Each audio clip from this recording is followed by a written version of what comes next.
تنصروا الله ينصركم ويثبت أقدامكم. Assalamualaikum warahmatullahi wabarakatuh.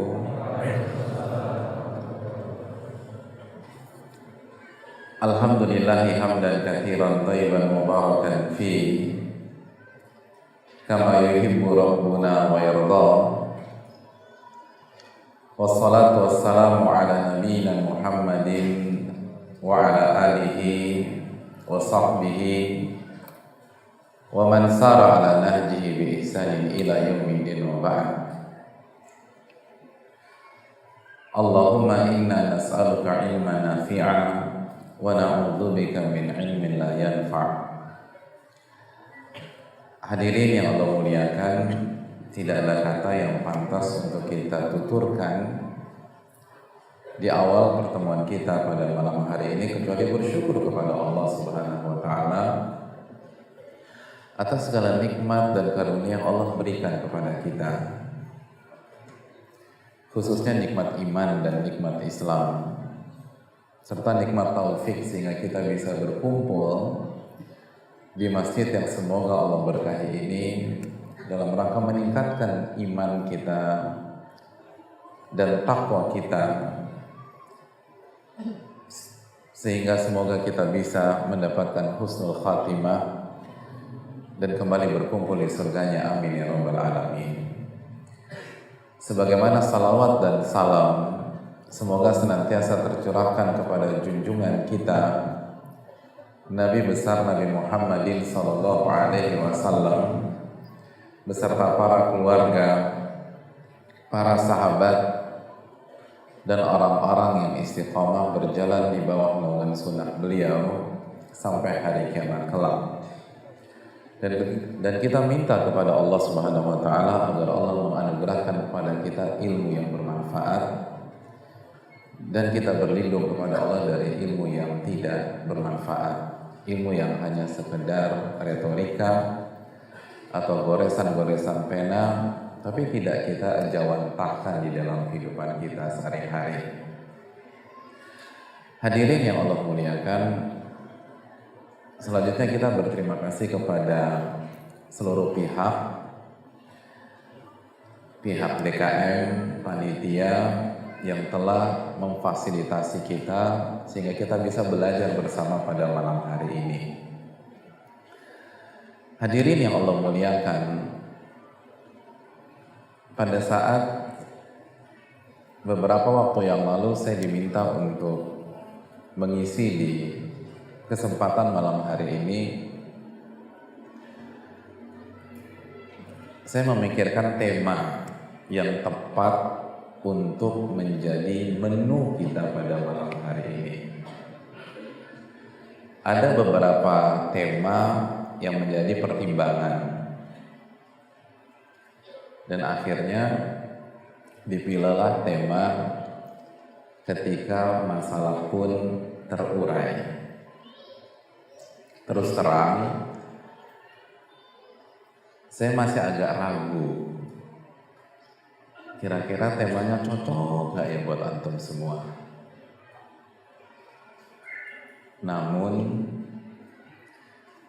setelah beberapa menit saya duduk di sini di hadapan antum, lalu saya melihat wajah-wajah antum dari depan ke belakang, akhirnya saya yakin ini materi cocok insya Allah pada malam hari ini, karena saya melihat wajah-wajah yang banyak masalah semua.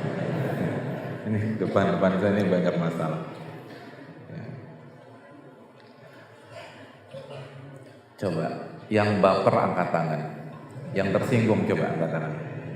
Pintu keluarnya ada di sana. Di sana. Enggak ya? Saya nggak galak kok insya Allah.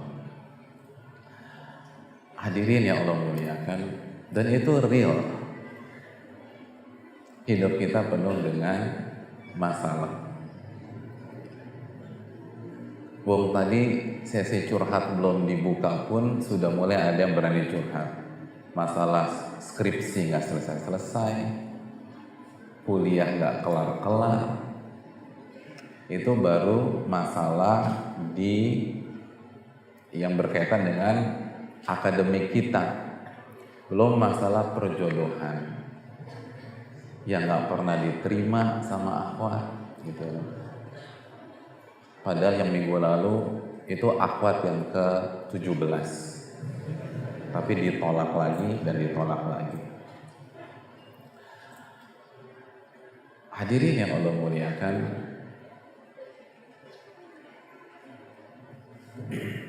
ketika kita banyak masalah, belum lagi masalah dengan orang tua yang menuntut kita IPK tertentu atau punya ekspektasi yang tidak sesuai dengan ekspektasi kita, khususnya ketika kita berada di Jogja belajar dan mengkaji. Hadirin, dan masalah banyak. Siapa selama hidupnya cuma punya 3 masalah? Ada nggak? Nggak ada. 4 masalah?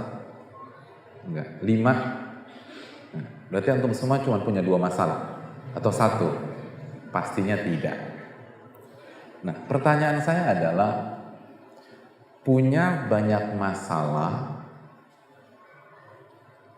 itu positif atau negatif, hadirin? Positif atau negatif? Ini punya muka banyak masalah kayak antum semua nih. Itu positif apa negatif? Positif apa negatif? Jangan menghibur diri sendiri ya. Positif apa negatif? Hadirin, yang positif angkat tangan, yang positif. Ya, ini menghibur diri sendiri semua. Yang negatif, Masya Allah. Yang positif saya mau tanya, kalau boleh milih, pengen tambah banyak masalahnya atau berkurang masalahnya? Oh kan, menghibur diri sendiri. Begitu ditawarin, pengennya berkurang. Hadirin yang Allah muliakan, punya banyak masalah itu positif, bukan negatif. Positif. Saya mau tanya sama antum semua, siapa manusia yang masalahnya paling berat dan banyak? Siapa? Rasulullah. Jangan suudzon. Ustaz, saya nggak suudzon. Rasulullah sallallahu alaihi wasallam yang bersabda dalam hadis yang diriwayatkan Al-Imam At-Tirmidzi, asyaddun nasi bala'an al-anbiya. Orang atau manusia yang paling berat ujian dan masalahnya itu para nabi. Para nabi dan rasul. Jadi bukan antum. Karena sebagian mahasiswa itu baru dapat masalah sama dosen aja, kayaknya dia orang paling sengsara sedunia. Nggak ada manusia yang lebih sengsara daripada gua. Banyak. Masalah atau orang yang paling berat masalahnya bukan mahasiswa UGM, bukan warga Jogja. Orang yang paling berat masalahnya al-anbiya, para nabi dan rasul. Terus siapa hadirin? Tsumma shalihin, lalu orang-orang soleh.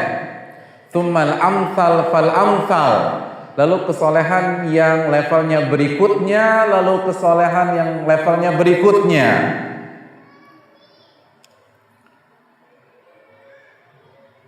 Artinya semakin tinggi tingkat kesolehan seorang hamba, masalahnya semakin berat atau semakin ringan hadirin? Semakin berat. Dan itulah hakikat kehidupan. Makanya ingat tidak sebuah hadis yang dikeluarkan Al-Imam Tirmidzi juga, ketika baginda Rasul SAW memvisualisasikan dunia dengan menggambarkan sebuah kotak, lalu beliau gariskan garis-garis pendek gitu ya.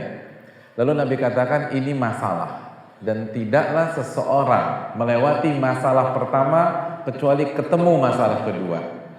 Lalu melewati masalah kedua kecuali ketemu masalah ketiga. Selesai masalah ketiga ketemu masalah keempat, dan begitu seterusnya sampai masalah yang bernama kematian. Itu hadir.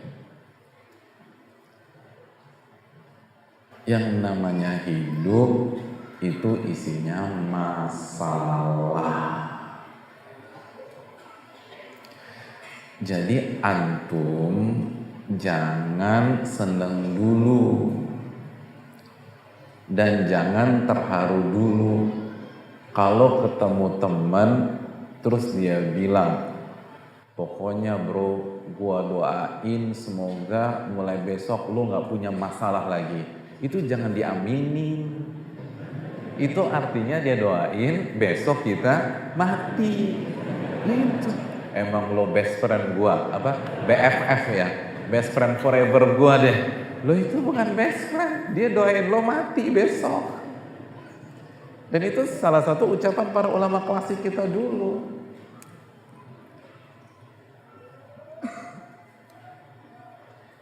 Hadirin yang Allah muliakan. Nah, dari sini kita mulai mengurai bahwa kebahagiaan kita itu bukan ditentukan oleh kecilnya masalah kita atau sedikitnya masalah kita. Buktinya manusia yang paling bahagia siapa hadirin? Para nabi dan rasul. Dan di waktu yang sama merekalah manusia yang paling berat masalahnya.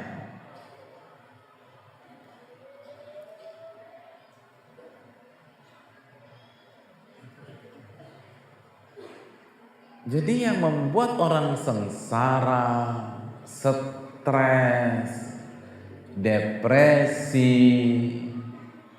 bipolar, bahkan sebagian ada yang berpikir untuk bunuh diri, itu bukan karena dia punya masalah yang banyak atau berat. Bukan.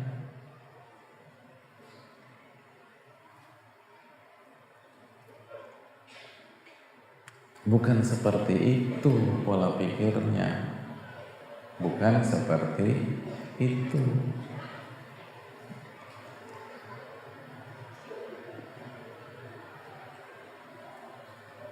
Yang membuat seseorang hancur, drop, bingung adalah ketika dia punya masalah, walaupun cuma satu, dia tidak tahu ilmu dalam menyelesaikan masalah tersebut. Dia tidak tahu ilmunya. Itu poinnya. Itu poinnya, dia tidak tahu ilmunya.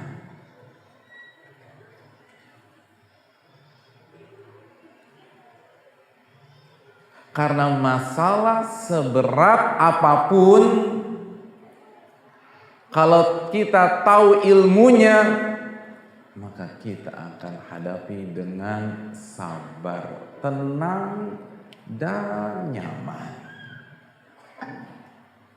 Dan masalah semudah apapun, seringan apapun, dan sesedikit apapun, kalau kita tidak tahu ilmunya, kita akan gagal.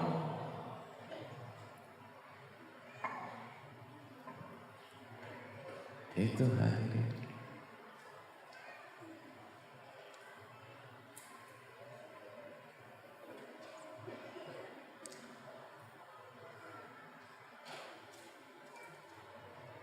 Saya mau tanya sama antum semua.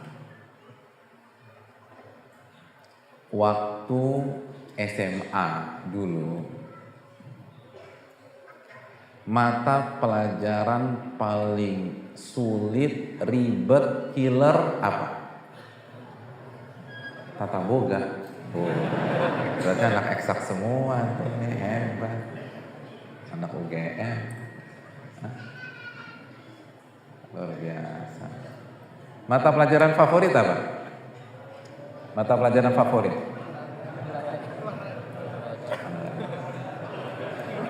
Olahraga, Masya Allah. Itu baru cowok ya, olahraga. Kalau dulu waktu saya SMA, mata pelajaran paling favorit saya fisika. Kalau kosong. Kimia, kalau kosong. Pokoknya pelajaran kosong itu paling favorit deh.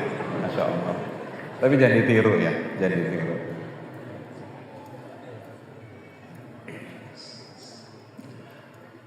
Yang paling sulit apa? Fisika kali ya. Sepakat nggak fisika nih?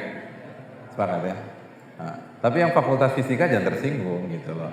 Justru terangkat martabat antum. Gila, lo fakultas gua lo pada susah kan gitu. Nah, kalau nggak fisika kimia. Oh, mic-nya ganti. Masya Allah. Tes, cek. Ya. Jadi kalau nggak fisika, kimia. Misalnya, besok ujian kimia atau fisika. Nggak hanya pelajarannya yang killer, gurunya juga killer. Pas hari H,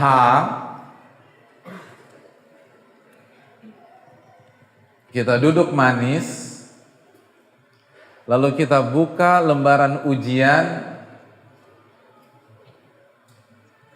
soal ujian cuman satu soal. Jadi cuman pilihnya 2, 100, 0, udah gitu aja.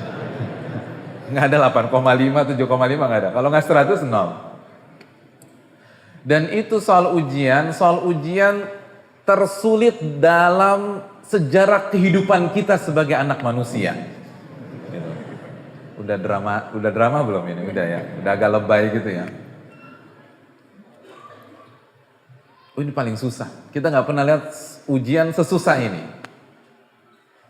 Hanya saja, ternyata soal ujian tersebut adalah materi yang kita baca tadi malam ketika kita belajar sampai jam 2:30 pagi, 2:30 malam. Walaupun baru mulai belajar jam 2. Gitu. Jadi tidur pada Isya, jam 2 bangun, buka-buka buku setengah jam, tidur lagi bismillahirrahmanirrahim ahya. Tapi itu yang keluar. Yang penting kan belajar efisien hadirin. Buat apa belajar 3 bulan gak ada yang keluar? Kan gitu. Belajar cuma 30 menit itu yang keluar. Kira-kira. Saat antum mengerjakan atau menghadapi ujian tersulit dalam hidup itu, dalam diri dan hidup antum itu, kira-kira suasana hati antum bahagia atau stres? Hah? Bahagia atau stres? Bahagia. Kenapa? Karena antum tahu ilmunya. Modal 30 menit belajar dari jam 2 sampai 2:30. Oh, bahagia. Bahkan antum tebar pesona, ngelihat ke kanan, ngelihat ke kiri. Dan antum semakin bahagia ketika ngelihat ke kanan, yang kanan pucat. Masya Allah, bahagia. Lihat ke kiri, keringet dingin, tambah bahagia. Lalu tebar pesona. Gitu. Padahal saya tanya sama antum, soal ujian antum dengan yang kanan yang kiri sama atau beda? Sama. Tapi kenapa yang kanan pucat antum bahagia? Beda ilmu hadirin. Beda ilmu. Bukan masalah ujiannya. Keliru. Orang yang mengaitkan kebahagiaannya dengan kesulitan ujian yang dia hadapi. Ilmunya beda. Ilmunya beda. Begitu kita tahu ilmunya, kita menjalani ujian dengan nyaman. Ini belum selesai loh. Ini belum selesai. Jadi antum belum perlu pakai quote-quote badai pasti berlalu, nggak perlu gitu loh. Ini lagi badai, lagi ujian, hati udah tenang, plong. Lalu begitu ujian selesai, antum keluar bak pahlawan kemerdekaan yang baru saja mendapatkan kemerdekaannya. Oh bangga. Sebelah kanan antum, wah pucat, keluar kelas, garuk-garuk kepala sambil ngedumel, tamat hidup gua nih, tamat hidup gua, tamat hidup gua. Kenapa kok beda ekspresinya? Karena ilmunya beda. Gitu. Jadi ini bukan tentang sulitnya sebuah ujian.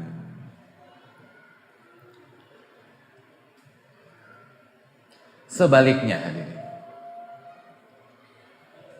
Ujian semudah apapun, kalau kita tidak tahu ilmunya atau kita lupa ilmunya, oh pucat hadirin, bingung, stres, dan mendramatisir masalah-masalah tersebut.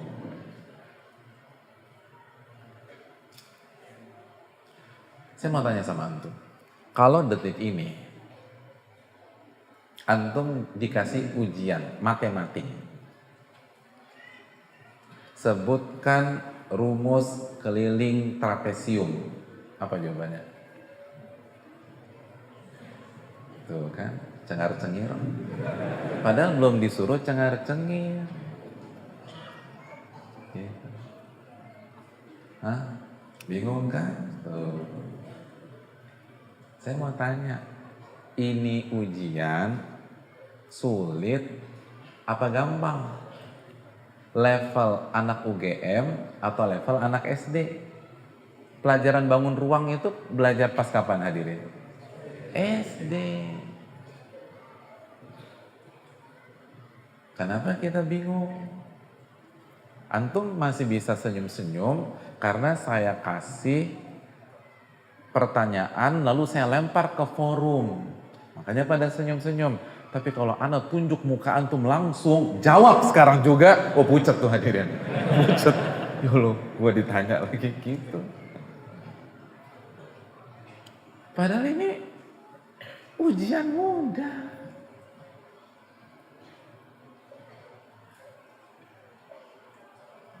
Inilah yang Allah firmankan di dalam Al-Quranul Karim. Dalam surat Al-Kahfi ayat 68.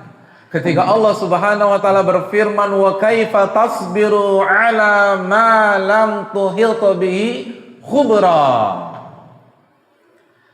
Dan bagaimana Anda bisa sabar? Anda bisa bertahan on track gitu ya. Sedangkan Anda tidak tahu ilmu dari masalah yang Anda hadapi. Allah yang berfirman, bagaimana Anda bisa sabar sedangkan Anda nggak tahu ilmunya? Artinya nggak mungkin Anda bisa sabar. Dan yang menariknya teman-teman dan hadirin sekalian, ayat ini pertama kali diucapkan oleh siapa? Nabi Khadir. Kepada siapa? Nabi Musa.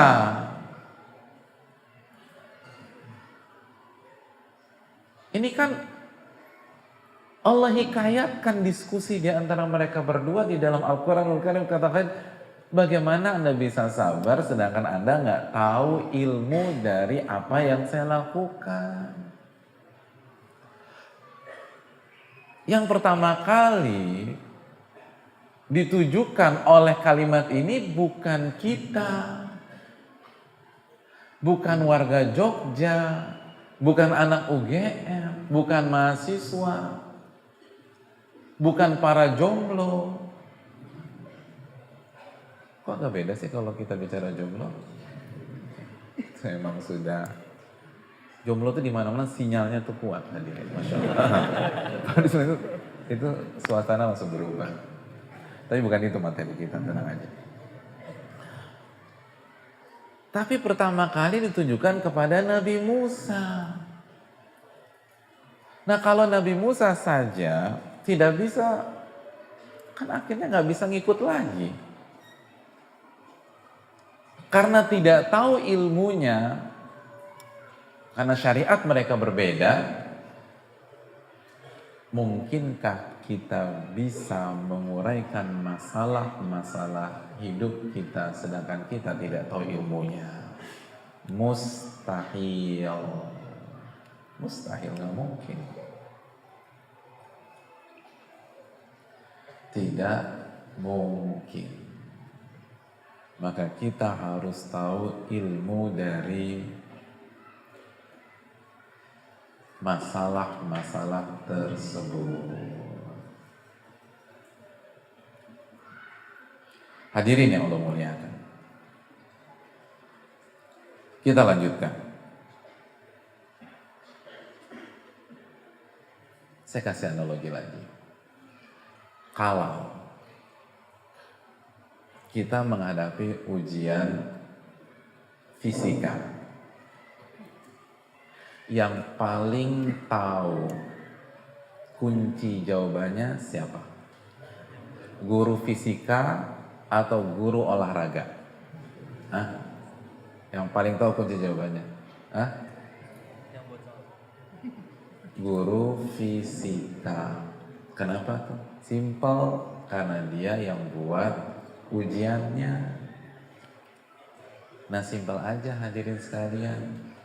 Siapa yang menciptakan masalah-masalah antum dan ujian-ujian antum?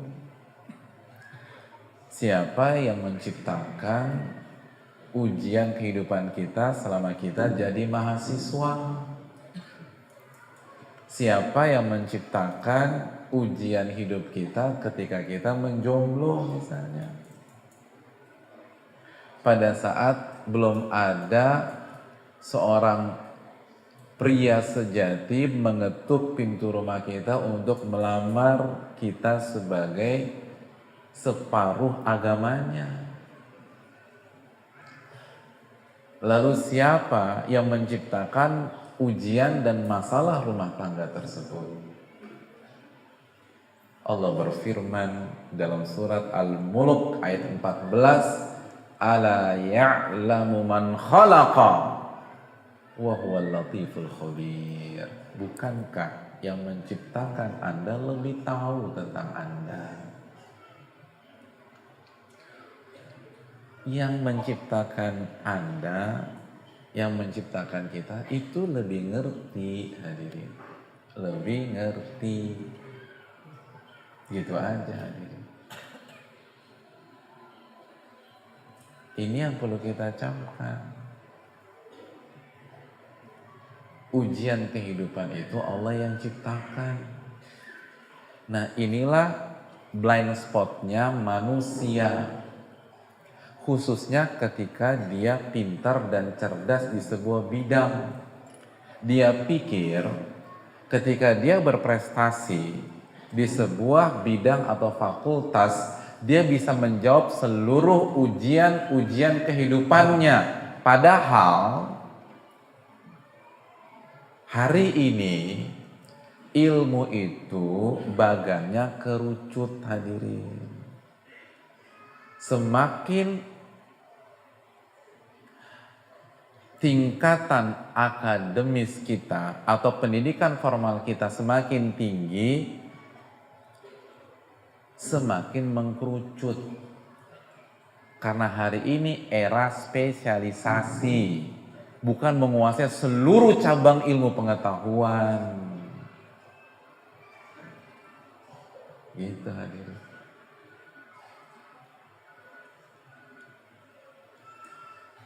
PhD Harvard University, summa cum laude, S3, jurusan bisnis.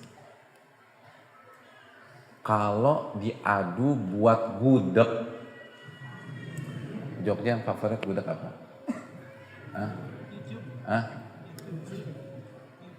Yujum. Kira-kira yang menang siapa? Yang menang siapa? Buat gudeg Harvard University? Enggak. Gitu aja deh. Ini kan era spesialisasi. Anda boleh jago, Anda boleh doktor, Anda boleh IPK yang sangat tinggi. Tapi kan ilmu Anda sebatas kotak spesialisasi Anda. Sekarang eranya spesialisasi. Sedangkan hidup Anda tidak hanya di kotak itu. Ada banyak hal yang Anda tidak pelajari di kampus, tapi terjadi di kehidupan nyata. Dan itu semua ciptaan Allah Subhanahu wa ta'ala. Kita akan lanjutkan insyaallah ta'ala ba'da salat isya berjamaah. Wassalamualaikum warahmatullahi wabarakatuh. Assalamualaikum warahmatullahi wabarakatuh. Alhamdulillah hamdan katsiran tayyiban mubarakan fi kama yuhibbu rabbuna wa yardah. Wassalatu wassalamu ala nabiyyina Muhammadin wa ala alihi wa sahbihi wa man sara ala nahjihi bi ihsanin ila yaumil wa ba'd. Hadirin yang Allah muliakan, bapak-bapak, ibu-ibu, ikhwan dan akhwat, rekan-rekan yang semoga kita mendapatkan keberkahan dari Allah Subhanahu wa taala. Amin ya rabbal alamin. Tadi kita sudah sampaikan bahwa hal yang sering dilupakan oleh manusia, khususnya ketika dia berprestasi, itu menganggap keahliannya di sebuah bidang itu bisa menjawab seluruh masalah dan ujian kehidupannya. Dan itu keliru. Ada banyak ujian dan masalah kehidupan yang tidak ada di silabus kita pada saat kita kuliah, yang gak ada di kurikulum kita pada saat kita kuliah. Jadi setinggi apapun nilai kita, tetap kita orang awam ketika menghadapi ujian-ujian tersebut. Kenapa? Simpel aja, kita gak pernah belajar itu. Sedangkan kehidupan ini terus berjalan. Makanya sekaliber Nabi Musa alaihissalam dengan segala kecerdasan, hadirin, Nabi Musa dari Bani Israel, dan kita tahu bangsa tercerdas di dunia itu siapa. Tapi begitu bidangnya sudah beda, beliau tidak bisa mengurai misteri dari apa yang dilakukan oleh Khadir atau Nabi Khadir. Ini kan pelajaran besar bagi kita, bahwa untuk sukses di dalam kehidupan, untuk bisa bahagia di dunia maupun di akhirat, tidak cukup dengan menguasai bidang duniawi kita saat kita belajar di kampus tercinta kita misalnya. Ini bukan meremehkan, silakan jadi pakar di bidang tersebut selama bidang itu halal dan bermanfaat buat umat. Namun ingat, seperti analogi tadi, bahwa kita harus mempelajari ilmu zat yang menciptakan masalah dan ujian kehidupan kita tersebut. Karena yang menciptakannya lebih tahu hadirin, lebih ngerti daripada kita. Oleh karena itu, menuntut ilmu agama, mempelajari ilmu Allah Subhanahu wa taala bukan hanya kewajiban, tapi juga kebutuhan. Karena yang punya masalah kita, bukan Allah Subhanahu wa taala. Adapun Allah Subhanahu wa taala, Allah As-Samad, yang tidak butuh dengan semua pihak, dan di detik yang sama semua pihak butuh kepadanya.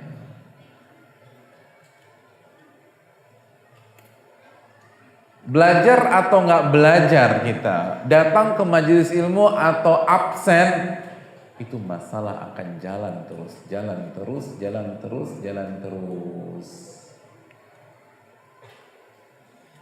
Dan kita harus serius. Apalagi jika kita masih muda dan memang suasana dan atmosfer adalah atmosfer belajar. Maksimalkan masa muda kita hadirin. Adapun yang mengaku sudah tua,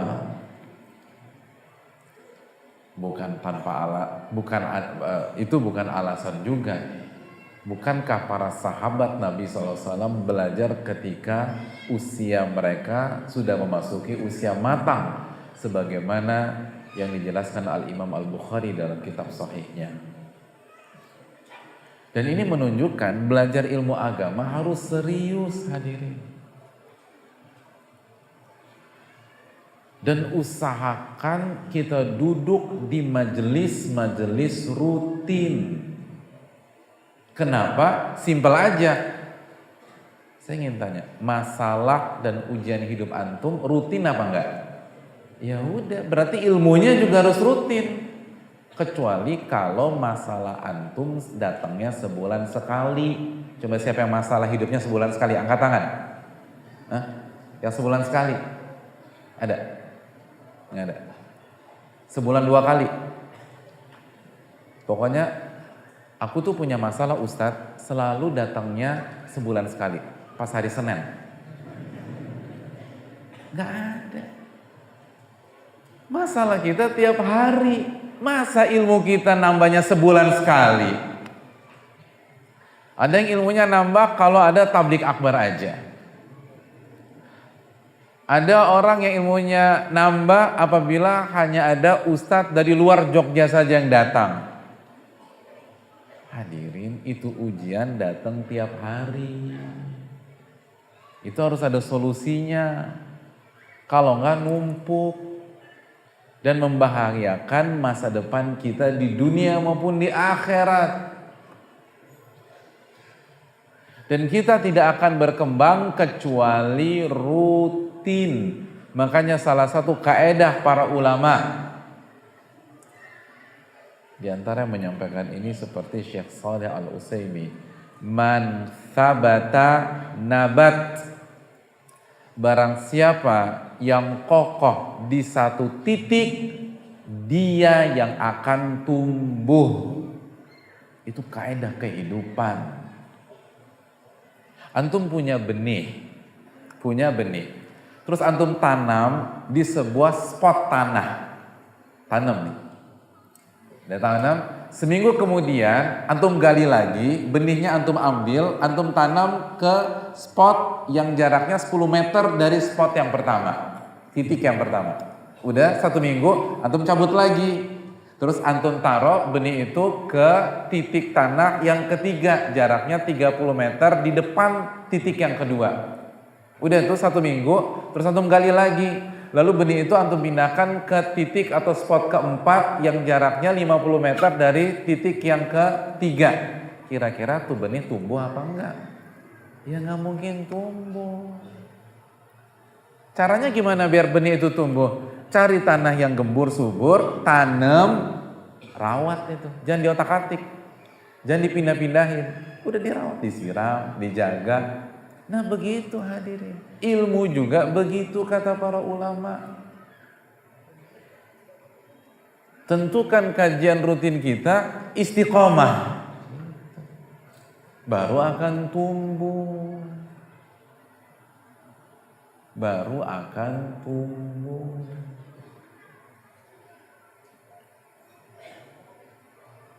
Itu.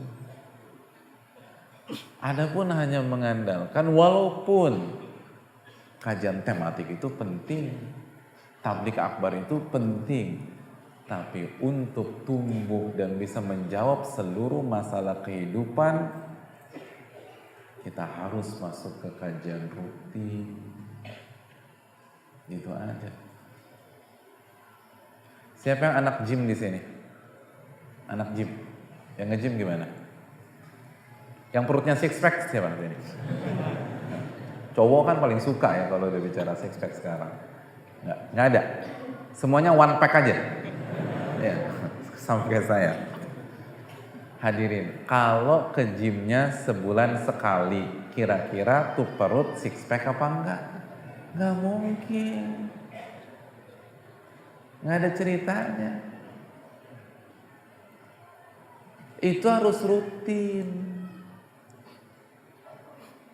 Yang merubah kita itu rutinitas. Makanya orang-orang besar itu ketika mereka ingin sukses, yang mereka rubah adalah kegiatan rutin mereka. Makanya kata para ulama, kalau Anda ingin berhasil, hargailah setiap inci dari kehidupan Anda akan berhasil. Jadi sukses itu bukan nunggu momentum besar itu datang. Enggak. Hargai setiap inci dalam kehidupan kita. Hargai setiap ilmu. Hargai yang rutin. Kita berinteraksi dengan Allah, zat yang maha bijak dan adil. Ketika Allah lihat kita menghargai setiap inci dari kehidupan kita, Allah akan kasih momentum untuk merubah kehidupan kita tersebut dan kita insya Allah akan berhasil. Gitu, nggak usah khawatir. Sama-sama hargai kajian. Rutin tuh penting. Kalau enggak kita yang rugi. Kita nggak akan bisa jawab tantangan. Ujian dan masalah hidup kita setelah antum lulus dan menghadapi dunia real, itu jauh lebih berat. Kalau kita nggak persiapkan dari sekarang iman kita, ketakwaan kita, lalu ilmu Allah Subhanahu Wa Taala tersebut, nggak akan bisa kita jawab tantangan-tantangan tersebut. Mungkin kita kaya, hadirin, tapi nggak bahagia. Mungkin job kita banyak, bisnis kita sukses, tapi kita nggak tenang. Mungkin hari ini konsep ini dianggap klise karena kita masih mahasiswa, kita belum terjun ke dunia real. Tapi tanya sama orang-orang yang benar-benar pengalaman hidup, kakak-kakak kelas kita yang sudah terjun ke lapangan, yang usia 30-an tahun, apalagi 40, 50 tahun, clear hadirin. Hanya agama yang bisa menjawab tantangan-tantangan tersebut. Baru setelah itu ilmu di spesialisasi kita atau ekspertis kita. Dan kajian rutin jamaah itu kajian yang paling dicintai oleh Allah. Nabi SAW bersabda dalam hadis Bukhari, ahabbul a'mali ilallah adwamuha wa in qal. Amalan yang paling dicintai Allah yang paling rutin walaupun sedikit. Yang paling rutin, walaupun sedikit.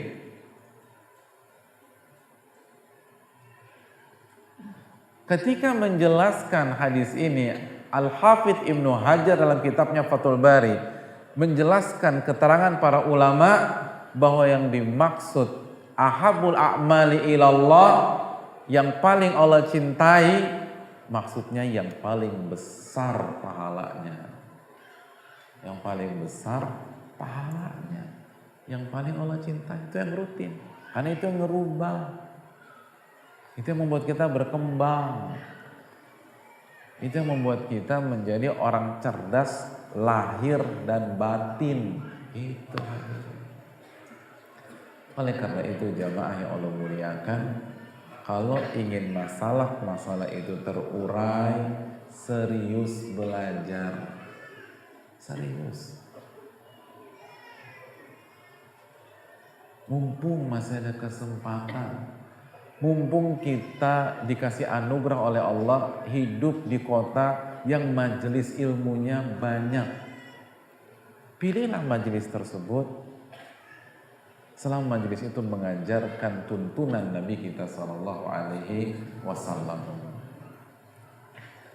Itu yang harus kita tekankan. Kalau nggak bisa hadirin. Oh berat. Disitulah kita akan bisa menjawab kenapa para nabi menjadi manusia paling bahagia, padahal di waktu yang sama masalahnya paling berat, karena mereka lah yang paling sempurna ilmunya di antara para manusia. Gitu aja. Makanya tenang hadirin.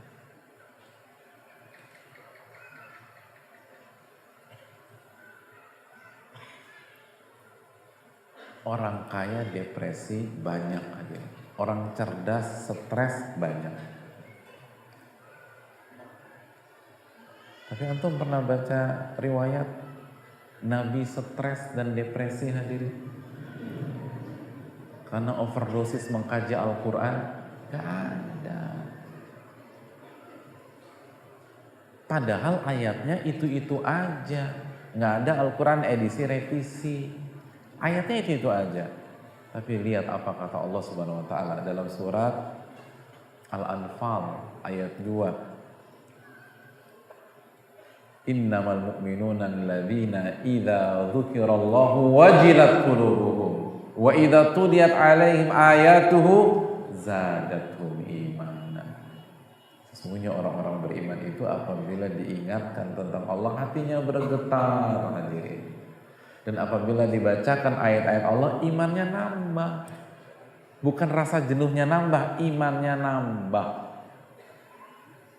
Imannya nambah. Dan betul hadirin sekalian, untuk bisa merutinkan ilmu, biasanya fase awalnya itu tidak mudah. Tidak mudah. Tapi itu lumrah. Hampir semua hal positif itu fase awalnya berat. Nah begitu kita hadapi atau kita merasa berat, kita merasa susah, jangan mundur. Jangan mundur, terus jalani. Nanti akan masuk fase berikutnya. Nyaman, tenang. Runner di sini ada nggak? Runner, nah, runner, pelari. Ya kalau nggak lari 50 kilo, lari dari kenyataan lah, ada di sini. Nggak ada nih. Semuanya kutu buku semua. Tadi kan anak gym nggak ada, pelari juga nggak ada. Oh luar biasa emang, asdos semua. Hadirin yang Allah muliakan, ada orang diajak temennya lari, kan lari lagi hits sekarang, lari, dan dia nggak pernah lari, gitu. Dia nggak pernah lari, maksimal selama ini dia jalan jongkok, gitu bayang. Jadi nggak pernah lari dia. Ini suruh diajak lari, pokoknya bro lo harus lari, nih. Lari dia yang pertama. Kira-kira begitu diajak lari sama temennya, besoknya dia jadi apa? Hah?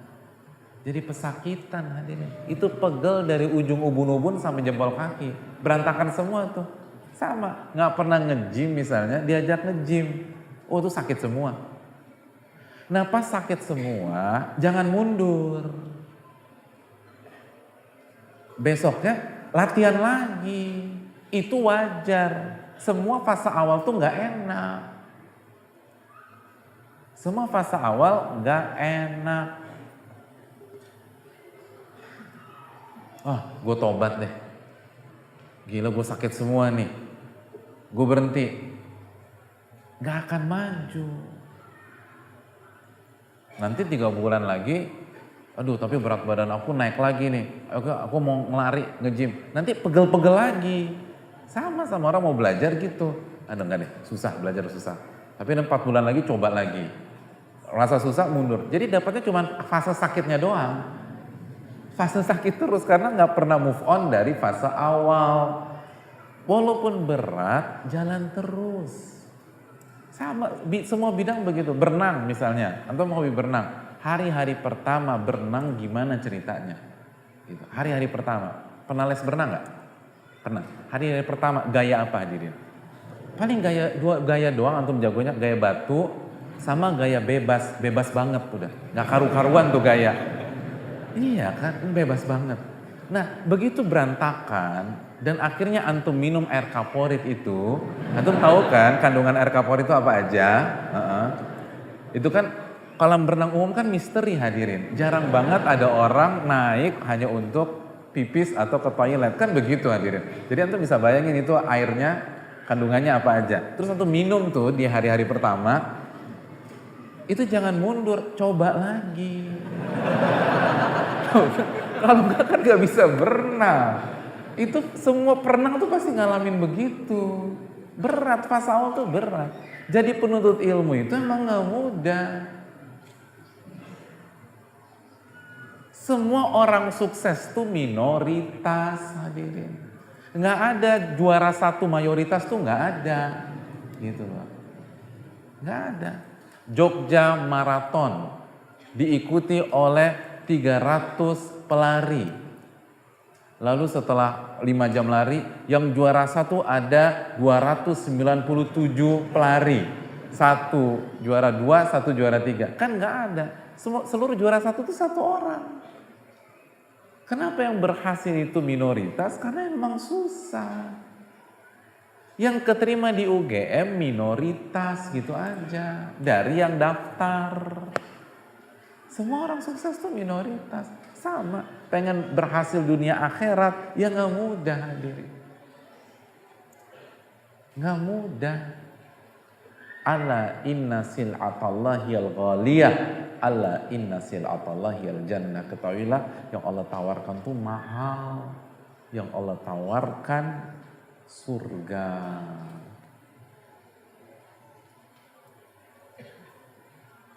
Kita mencintai kampus UGM, tapi kalau boleh jujur, indahan mana? UGM apa surga?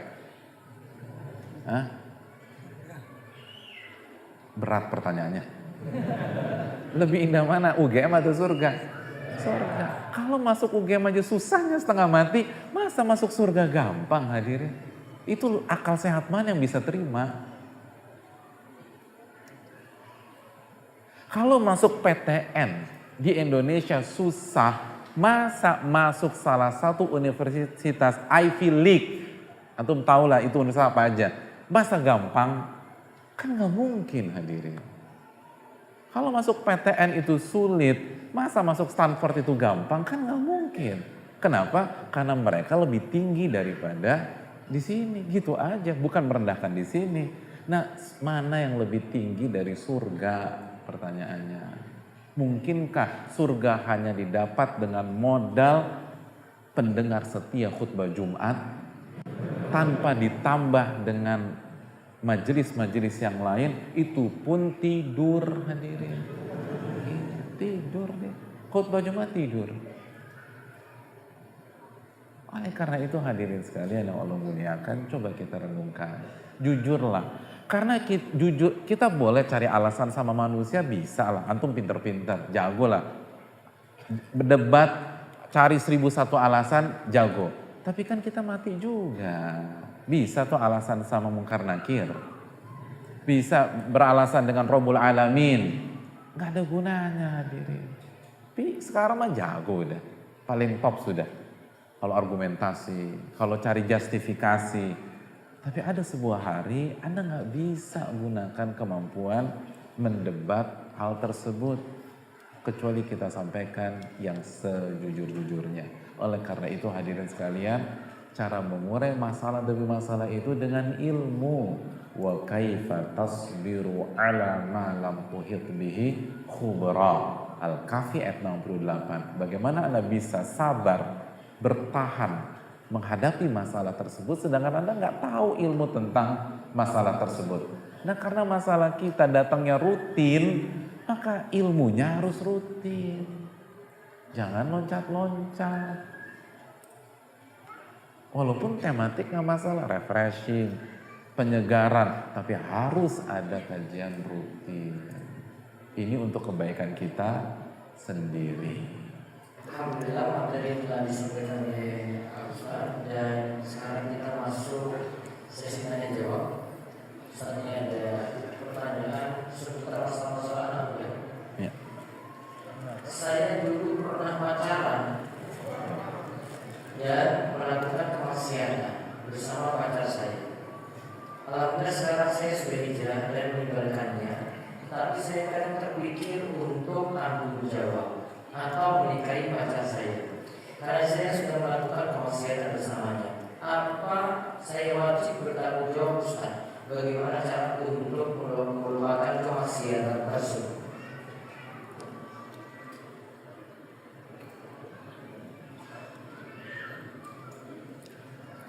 Ya, bismillah, alhamdulillah, wassalatu wassalamu ala rasulillah. Jazakallahu khair kepada Ustaz kita, Ustaz Muhammad Abdul Qaisikal, hafizahullah ta'ala. Hadirin yang Allah muliakan, siapa yang tidak pernah berdosa di masa lalunya atau melakukan kesalahan di masa lalu, bahkan bicara dosa dan kesalahan ini tidak berhenti sampai masa lalu kita. Ini akan terus berada bersama kita sampai kita wafat. Kullu bani Adam khata' wa khairul khata'ina tawwabun.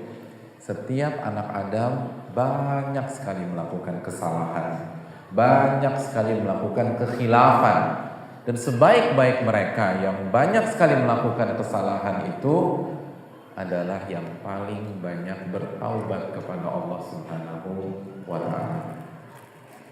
Oleh karena itu kuncinya adalah taubatan nasuha. Itu yang pertama.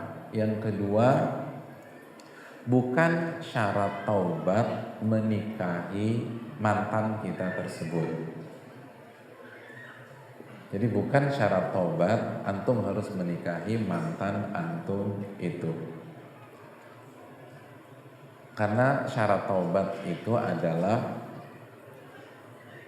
mengakui, yang pertama ikhlas, mengakui, lalu menyesal, dan meninggalkan dan bertekad untuk tidak mengulanginya lagi. Itu poin dalam kasus ini. Adapun kalau kita sudah bertaubat, lalu mantan kita pun juga sudah bertaubat, dan kita berdua memperbaiki diri dan berusaha mengejar ketakwaan, lalu kita masih punya rasa dengan dia, maka bisa dibuka pintu untuk menghalalkan dirinya. Jadi itu boleh, tapi kalau enggak juga nggak apa-apa, tidak harus dilakukan hal tersebut. Wallahu ta'ala alam. Oleh karena itu berpikir jernihlah, minta pertolongan kepada Allah, berdoa kepada Allah agar diberikan yang terbaik, lalu objektiflah dalam menilai apakah dia yang terbaik buat kita, lalu setelah itu buat keputusan. Wallahu ta'ala bisa mungkin itu. Pertanyaan kedua, alhamdulillah saya mulai ngaji sudah 2 tahun ini. Awal hijrah, hati tenang, nyaman saat ibadah. Kenapa akhir-akhir ini mulai hilang rasa dan dosa-dosa kita sendiri mulai kembali dilakukan? Mulai rasa gelisah itu datang dan setiap setelah berbuat dosa. Bagaimana ya Ustaz mengembalikan itu semua kalau saya berusaha ikut kajian, tetap kadang iman masih melemah?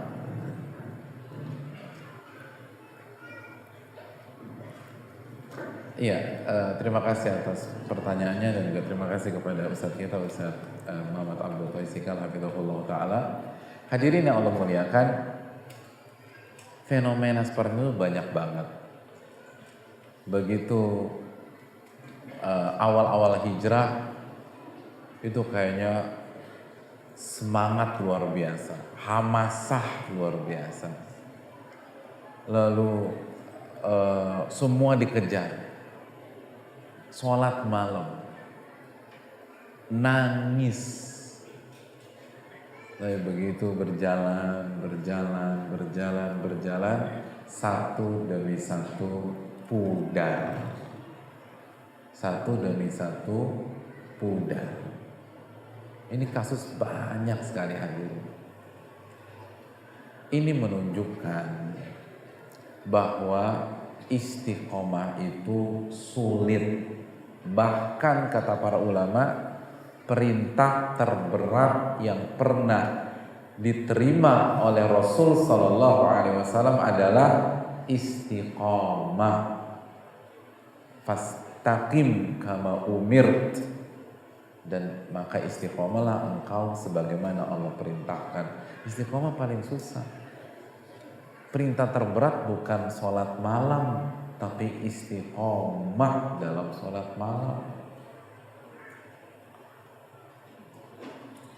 Itu nggak mudah memang. Istiqomah itu susah. Istiqomah itu berat. Makanya karena berat, hadisnya seperti yang kita sampaikan tadi dalam hadis Bukhari. Ahabbul a'mali ilallah adwamuha wa in qal. Amalan yang paling dicintai oleh Allah yang paling kontinu, yang paling istiqomah walaupun sedikit. Kenapa ada penekanan kata sedikit? Karena memang gak mudah. Dan hadirin, grafik perubahan terbaik itu landai. Grafik perubahan terbaik itu kurvanya begini, gitu. Bukan langsung naik begitu. Makanya hadirin sekalian, kata para ulama, manja asari'a zahaba sari'a. Sesuatu yang datangnya cepat, hilangnya juga cepat. Kita ujian, kita cerdas, maka kita pakai madhab SKS, kebut semalam. Hafal tuh, karena cerdas kita. Bisa ngerjain. Lalu besok SKS lagi, hafal, bisa ngerjain. Hari ketiga SKS lagi, hafal, bisa ngerjain. Tapi begitu kita masuk hari ketiga, kita ditanya tentang materi hari pertama, itu seringkali udah lupa lagi. Kenapa? Karena datangnya cepet, maka hilangnya juga cepet. Makanya salah satu tips biar rasa itu bertahan lama, kita harus berhijrah pelan-pelan. Itulah hikmah mengapa Al-Quran datang dan turun berangsur-angsur. Apa susahnya Allah turunkan 30 juz di Gua Hira? Kan gampang. Kadzalika linutsabbita bihi fu'adak, kata Allah. Begitulah cara kami mengokohkan hatimu wahai Muhammad. Satu. Sebagian pihak, dan ini seringkali jadi blind spot, orang yang mendapatkan sesuatu yang menyenangkan itu tenggelam dalam euforia, akhirnya over, akhirnya hilang rasa dan lebih cepat sampai ke titik jenuh. Udah malas, udah hilang, tapi pelan-pelan. Maka itu bisa kita maintain gitu loh. Jadi hijrah itu bertahap hadirin. Tapi tetap berjalan, bukan jalan di tempat. Jangan sampai 15 tahun hijrah begitu-begitu aja. Bro, lo kenapa gak berubah? Bertahap bro, bertahap. Ini udah 15 tahun, bertahap apanya? Jadi benar bertahap tapi tetap ada progres gitu loh. Sabar, sabar, sabar, dan sabar. Karena banyak yang berjatuhan di dunia hijrah juga banyak. Dan itu tadi, kajian rutin itu penting jamaah, penting luar biasa. Karena dengan kajian rutin itulah kita belajar ilmu secara bertahap, secara taksil, mulai dari basic. Mulai dari basic, itu penting. Mulai dari iman. Kan jamaah sekalian, oleh karena itu tips yang ketiga, sebagaimana yang dijelaskan oleh Al-Imam Ibnu Rajab Al-Hanbali dalam kitabnya Fadlu Ilmi Salaf. Beliau katakan ilmu itu kalau kita klasifikasikan ada dua. Yang pertama ilmu tentang Allah. Ilmu tentang Allah. Yang kedua ilmu tentang apa yang Allah suka dan apa yang Allah benci. Ilmu tentang Allah itu bicara tentang iman, tauhid, asma wa sifat. Tauhid rububiyah lalu tauhid uluhiyah. Itu tentang Allah tuh penting. Banyak orang hijrah bertahun-tahun nggak pernah belajar tentang Allah. Oh berat hadirin. Nggak akan bisa. Tidak akan berhasil. Jadi ilmu tentang Allahnya itu harus kuat. Ilmu tentang Allah harus kuat. Kalau ilmu tentang Allah kuat, itu pondasi bagus sekali untuk istiqomah.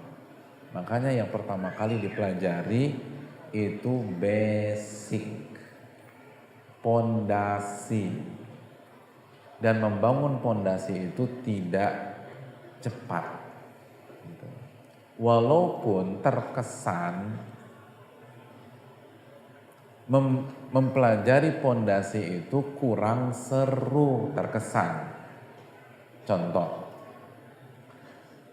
siapa yang ikut bela diri di sini? Nggak ada juga. Bener ya antum kutu buku beneran? Lari enggak, bela diri enggak. Hadirin, yang paling nggak enak dalam latihan bela diri, latihan apa? Hah? Saya pernah ikut bela diri, walaupun nggak pinter-pinter juga. Hah? Latihan kuda-kuda itu paling nyebelin. Dan yang paling diinginkan orang kalau latihan bela diri, latihan apa? Jurus. Udah pengennya ajak ribut orang aja udah gitu. Udah, gimana cara jurus ini? Tapi pendekar yang jago kalau punya murid nggak akan pertama kali diajarin jurus. Kuda-kuda dulu. Kuda-kuda. Gitu aja. Kuda-kuda harus bagus. Sama kayak antum main bola. Main bola itu baru antum gila bola nih. Pertama kali ikut latihan, pengennya langsung latihan apa? Latihan bicycle kick. Langsung. Karena ngelihat pemain kelas dunia bisa bicycle kick gitu, gue mau belajar gini. Salah. Pertama kali latihannya harus dasar, footwork dan lain-lain, bukan bicycle kick. Kalau tetap ngotot coba aja. Kalau tetap ngotot, latihan pertama langsung bicycle kick, kira-kira berakhirnya ke gawang lawan atau ke UGD? UGD, bukan ke gawang lawan. Retak-retak tuh tulang punggung hadirin. Semua tuh bertahap gitu. Ini mau belajar agama biar istiqomah, iman dikuatkan. Tauhid dikuatkan. Belajar tentang Allah Subhanahu wa taala. Lalu duduk di hadapan kitab-kitab para ulama. Karena yang lebih ngerti agama tuh ulama bukan kita. Ikutlah. Kan gini loh hadirin, gini loh. Nih, saya kasih bocoran. Kita udah deket aja nih, saya kasih bocoran. Hadirin yang Allah muliakan. Konsep Islam itu selalu belajar dari yang terbaik gitu. Itu konsep Islam. Makanya value dalam Islam tuh luar biasa hadirin. Orang yang benar-benar punya kualitas gak mungkin gak suka sama Islam. Karena salah satu konsep Islam belajar dari yang terbaik. Belajar dari yang terbaik. Makanya lihat, coba buka surat At-Taubah ayat 100 misalnya. Was-sabiqunal awwalun minal muhajirin wal ansar walladzina taba'uhum bi ihsan radhiyallahu anhum wa radu'an. Dan orang-orang yang pertama kali masuk Islam dari kalangan muhajirin dan ansar, dan orang-orang yang apa? Mengikuti mereka dengan baik. Allah ridho kepada mereka dan mereka ridho kepada Allah. Kenapa dalam surat At-Taubah Allah menekankan orang-orang yang mengikuti muhajirin dan ansar, mengikuti para sahabat, karena para sahabat adalah manusia terbaik setelah para nabi dan rasul. Dalilnya apa? Hadis riwayat Imam Bukhari, khairun nasi qarni thumma alladhina yalunahum thumma alladhina yalunahum. Sebaik-baik generasi khairun nas, sebaik-baik manusia generasiku. Lalu generasi berikutnya, lalu berikutnya. Itu. Kalau mau belajar dari yang terbaik. Kenapa antum mau masuk UGM? Karena UGM salah satu universitas terbaik, simpel aja. Nah, begitu juga sama agama. Gue pengen belajar nih, gue harus berubah, gue harus tobat. Gue mau belajar dengan orang-orang terbaik. Sahabat Nabi SAW, itu orang terbaik. Kalau mau belajar dari yang terbaik. Antum benar gak suka bola? Suka bola gak sih? Suka. Impian pemain bola hari ini dilatih sama siapa? Hah? Dilatih sama apa? Udah jujur aja, jujur. Dilatih sama siapa? Klopp kan gitu kan. Guardiola. Kenapa tuh? Dia yang terbaik sekarang. Semua mimpi begitu. Semua mimpi demikian. Suka renang gak? Orang suka renang. Aduh, kayaknya saya pengen belajar renang. Cari yang terbaik. Orang tuh pengen diajar sama Michael Phelps gitu, Ian Thorpe, karena itu masternya renang. Nah, belajar agama siapa yang terbaik? Sahabat Nabi radhiyallahu ta'ala. Gitu aja udah. Itu konsep Islam. Belajar dari yang terbaik. Kenapa orang ingin masuk ke Harvard University? Karena itu salah satu yang terbaik. Kenapa orang pengen belajar di Stanford? Itu yang terbaik. Kenapa orang kalau ke UK pengen belajar di Oxford? Itu yang terbaik. Sama. Makanya kadang-kadang lucu nih manusia. Kalau bicara bidang agama ilmiah, tapi begitu bicara tentang ketika bicara tentang dunia itu ilmiah. Tapi begitu bicara tentang agama dan akhirat, itu pola pikirnya sangat tidak ilmiah. Seringkali kekanak-kanakan. Padahal kan sama konsepnya. Yang menciptakan seluruh bidang siapa? Allah. Makanya falan tajida li sunnatillahi tabdila. Anda tidak akan pernah melihat sunnatullah itu berubah. Sunnatullah itu pasti sama. Konsep kehidupan itu sama hadirin. Jadi kalau kita di bidang duniawi kita cari yang terbaik, kenapa? Untuk bidang yang menentukan akhirat kita, surga neraka kita, azab kubur atau nikmat kubur, kita malas-malesan. Berarti Anda tidak konsisten. Dan inkonsisten menunjukkan bahwa kita bukan sosok yang ilmiah. Inkonsisten. Antum kalau buat skripsi inkonsisten, selesai skripsi antum. Antum dihabisi di sidang. Pas sidang kan antum harus jaga konsistensi skripsi antum. Begitu inkonsisten, kena. Sama dalam hidup, konsisten nggak? Kalau dalam ini bisa berpikir ilmiah, kenapa untuk agama nggak bisa berpikir ilmiah? Kenapa kalau untuk ilmu dunia kita bisa habis-habisan? Kenapa untuk ilmu agama nggak bisa habis-habisan? Ilmu dunia bagus, tapi kan ada batasnya hadirin. Ada batasnya. Gini loh hadirin sekalian. Kalau misalnya besok antum kuliah nggak? Besok kuliah? Nggak tahu. Seberat itu beban hidup antum sehingga antum blank jadwal besok. Besok kuliah. Ada berapa mata kuliah? Ada 3. 3 aja deh, 3. Apa aja? Besok apa? Metode penelitian, terus apa lagi? Apa? Fikulugo. Oh, bahasa Arab. Metode fikulugo, terus balago. Oh, masya Allah, berapa? Balago, al-badi'. Oh, ilmu badi'. Balago, fikulugo, sama penelitian. 3. Besok dipastikan yang ujian adalah ilmu badi' atau balago. Kira-kira hari ini antum belajar apa? Besok yang ujian al-badi'.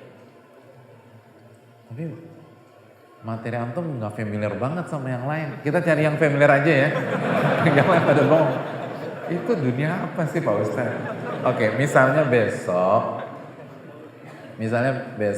kita balik ke zaman SMA aja biar kompak, biar nggak ada kecemburuan antar fakultas gitu ya. Besok kita belajar materi kita fisika, matematika, geografi, sama olahraga voli gitu. Apa tadi? Fisika, matematik, geografi, terus olahraga voli. Yang dipastikan besok ujian itu geografi. Confirm, besok geografi ujian. Kira-kira hari ini antum belajar apa?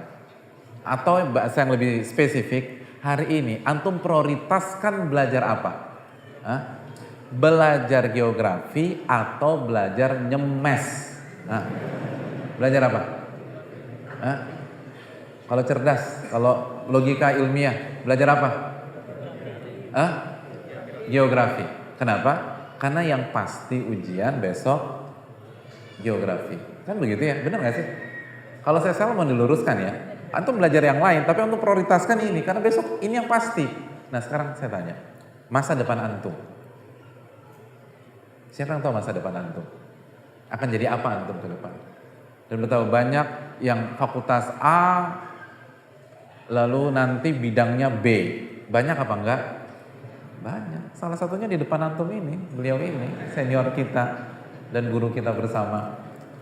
Tapi dari ketika masa depan itu seperti dunia abu-abu yang berkabut, yang sulit kita terka. Saya ingin tanya, dari semua kemungkinan mana yang pasti? Yang pasti apa? Mati, itu pasti. Mau jadi apa? Pasti mati. Yang lain belum pasti. Yang pasti mati. Udah confirm tuh, pasti mati. Jadi menurut logika tadi, antum belajar apa hadirin? Kan begitu. Silakan kuasai ilmu bidang antum. Tapi pantaskah kalau kita nggak serius belajar agama? Pantaskah itu hanya jadi sambilan? Oh ini yang pasti kok. Dan bukan berarti meremehkan, enggak. Kita butuh pakar-pakar di bidang-bidang duniawi. Dan timnya Nabi itu komplit hadirin. Tetapi mereka tahu bagaimana menyikapi ilmu agama. Karena ini pasti. Ini pasti. Kita mau bantah nggak bantah terserah. Kita terima nggak terima terserah. Tapi kenyataannya demikian. Seluruh orang mati hadirin sekalian. Siapkah kita ketika hari itu datang? Itu kan yang harus kita pikirkan. Ini pasti. Maka luangkan waktu. Luangkan waktu. Tetap berprestasi di fakultas antum. Tapi luangkan waktu juga dong untuk belajar. Luangkan waktu untuk yang pasti ini. Kenapa untuk yang tentatif kita bisa belajar habis-habisan, tapi yang untuk yang pasti kita nggak bisa belajar serius? Itu inkonsisten dalam bersikap. Allah Ta'ala bisa. Karena waktu Makanya yang jawab ilmu tadi siapa? Nah, Dr. Ali. Masya Allah. Terus kuis berikutnya. Siapa yang datang tadi pada asal langsung? Jujur. Sebelum asar. Revisi lagi. Sebelum zuhur. Ada yang sebelum zuhur, Ustaz. Berarti di revisi sebelum subuh. Yang depan aja yang kali. Oh iya. Mas. Nah, 20. Ada. Siapa semester 1? Semester 1.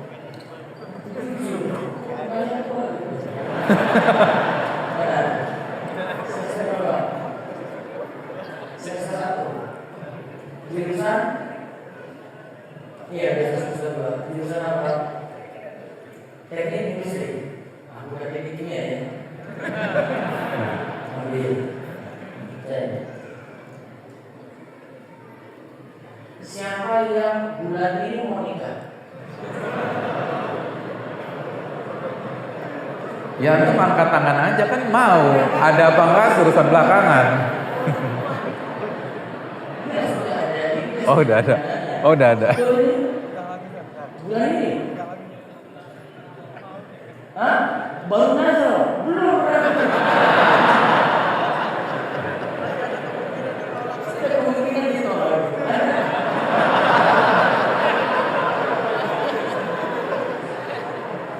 Ada lagi?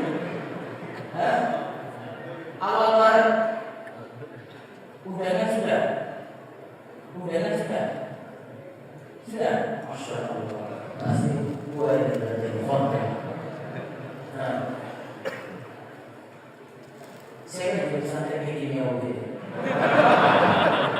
Ada? Anjing, nanti kasih rapi dulu kan. Gak apa-apa yang potis mesti. Baik, itu saja alhamdulillah.